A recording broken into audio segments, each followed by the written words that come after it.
Professor Green, Matt Krosick PA. Professor Green has admitted he had doubts at first about taking on his new documentary, Working Class White Men. The rapper, 34, follows 6 working-class men in different parts of the country in the Channel 4 program. The star, who was raised by his grandmother on a council estate in Hackney, North London, said, "It was a weird one for me because where I grew up, being working class wasn't being white. My area wasn't predominantly white. So, when it was put to me, I was like, this is a bit of an odd subject to pick, isn't it?"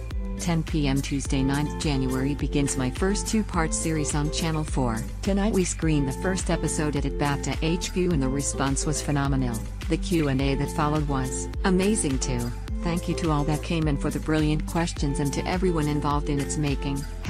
#Working Class White Men. A post shared by Stephen Manderson, at Professor Green, on Jan 4, 2018 at 1:36 p.m. PSD. He said, "It felt a bit awkward for me in the beginning. My first question was, isn't that excluding other groups of people? But he said it began to make sense, adding, the point wasn't to exclude, it was to really focus on this group of people who feel abandoned and completely disengaged and feel they are voiceless."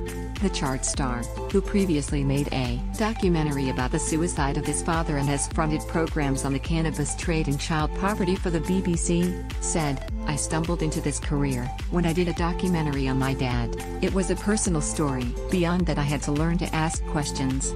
I'm an inquisitive person, but I don't like to pry. It's not easy." He said that writing lyrics as a teenager gave him a sense of identity and self-worth. "I'm where I am now, I'm happy."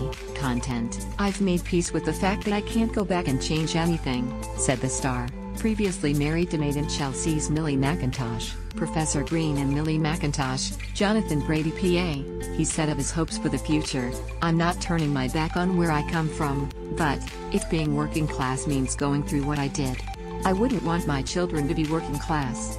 He added, "I don't want them to grow up with the insecurities and anxieties I had, hearing the shouting and swearing because there was so much stress in the household, being shuffled off into a room because their nan pays a debt collector." On the huge way his life has changed, he added, "I've got friends who own £40 million estates. I come from an estate, a council estate. It is crazy sometimes. From meeting people like that, I've grown as a person. It's removed some of the barriers I had about people more well off than myself." Working Class White Men begins on Channel 4 on Tuesday, January 9th at 10 p.m. As Association follow at Indo